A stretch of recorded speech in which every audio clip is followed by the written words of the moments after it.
Yo, yo, yo, what's happening? We back at it. So, something that just completely passed me by. Um, I was in Orlando during the time. Actually, I was riding back that day, and I just did not get a chance to celebrate the way that I wanted to, y'all. And I think it's just time to take acknowledgement of something that is completely dope as hell. Y'all, 50. Yes, 50 anniversary.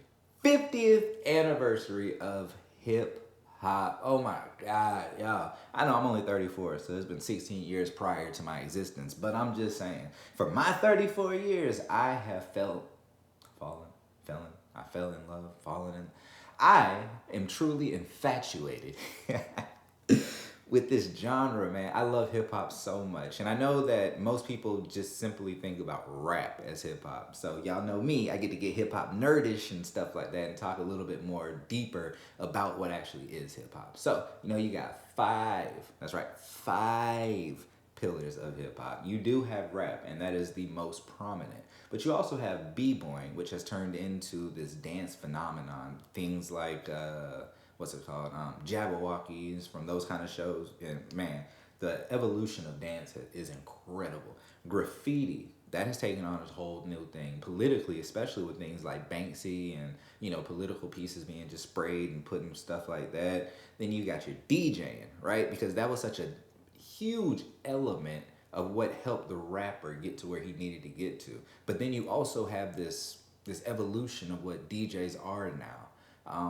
I'm not too big on the scene, and y'all know what I mean, like the festivals, Bass Nectar, all them kind of people, and all that kind of stuff. I don't really know too much about it, but I do know that some of the songs that I've heard sound truly incredible with the techniques that they're using, and that all originated from the DJing from back in the day. And then the last thing is probably my favorite, and it is knowledge or culture, and it is the whole thing that embodies hip hop, because hip hop itself is a culture, but it is a global phenomenon. It is the one thing, aside from marijuana, the one thing that can truly, like, just bring everybody together. It is a true peace pipe. There are people rapping in every country, right? There are people rapping in every country. I need y'all to understand that there are battle rap leagues in like Switzerland and Norway and Canada and Japan and Russia. Like, I need you guys to understand how big this thing is. And let's take a second to just admire and appreciate where it started. Now, I know we're going to say that there were times prior to the date that I'm going to give you, but we all, for the most part, have a consensus that this is where we will say hip hop started, right? August 11th, 1973, 1520 Sedgwick Avenue in the Bronx. And there was a back to school slash birthday party thrown for DJ Kool Herc's little sister by DJ Kool Herc. And he got busy. And I believe a homeboy, I believe it was Coke the Rock, I'm not exactly sure, don't quote me, but I believe he was the one who was going over the instrumentals, just saying his name and kind of throwing the little rhymes out, almost like the first type freestyle type stuff, right? Speaking of that, there is this song called Rolling 110 Deep. Tone Bone shouted to me and Brandon, and man, when I listened to it, I was like, oh, I was the biggest posse song ever. It's about maybe an hour. I can't remember. It's a long song. It's got 110 rappers on it, all giving an 8. And DJ K Slay is the one who was able to compile this whole thing. R.I.P. to DJ K Slay.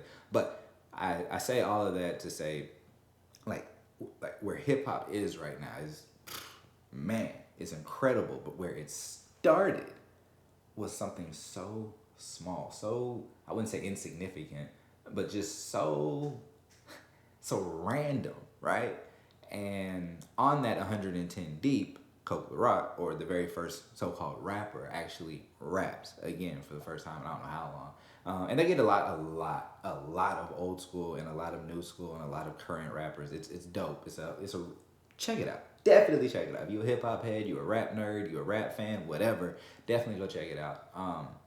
But yeah, man. So it started there, And then we had the very, very first rap song that hit radio airways in 1979 with Sugar Hill Gang's Rapper Delight. I said a hip hop to the hippity hop, man, you know? Right, you know what I'm saying? So throwback type stuff, right? But then we get an evolution because, you know, we got feel good music and we partying and we, you know what I'm saying? Because it's a transition, right? From disco and rock and roll, and we're putting some, you know, some more soul into it, and we're putting some more of our political, social issues into it, and now we're starting to see what that can turn into. And we have what really changes and revolutionizes a lot of how rap is actually performed and written in that time when Grandmaster Flash and the Furious Five dropped The Message. And this song right here, Don't Push Me Cause I'm Close to the Edge, I'm trying not to lose my head, man. Sometimes it's like, I know that makes me right. So look, I was like, I love it. I love it. I fucking love it. I love hip hop so damn much, y'all. And it's just such a huge part of everything that I do. But anyways, that song right there was able to take the political things that the Last Poets and Gil Scott Heron were doing on that, you know, that front of deep lyrical poeticism, lyrical poetic lyricism, I guess you would say.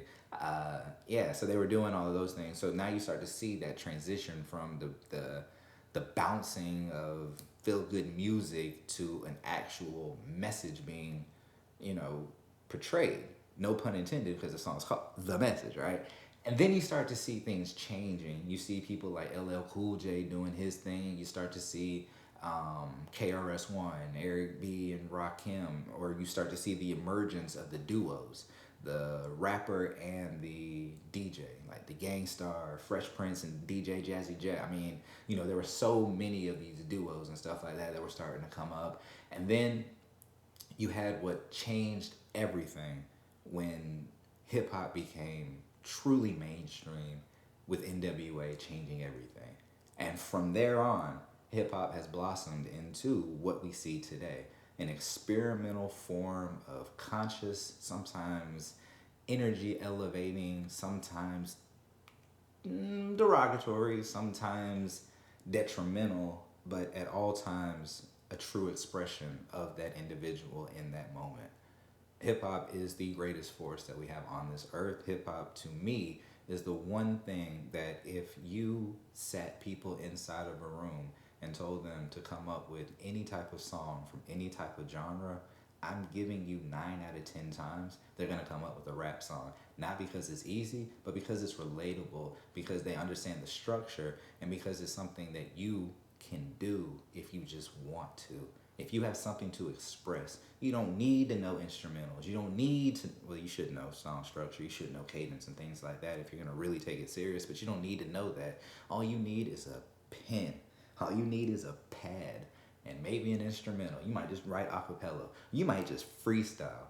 But all of that is hip hop, and all of that is celebrated this year in the 50th anniversary. So real quick, from Controversial Conversation, from Open Minded Productions, from all of my niggas, because all my niggas is some rappers, all my niggas is some hip hop heads. We all talk hip hop day in and day out. And for everybody else who has ever been influenced, has ever been impacted, who has ever been motivated and inspired, who has ever found a true love in this hip hop genre, let's just say happy 50th anniversary to hip hop. I appreciate y'all paying attention. I appreciate y'all listening. Speaking of hip hop, I did give my contribution. Go check out Catch Your Vibe on all streaming platforms, and I will see y'all later. Just a baby, nigga.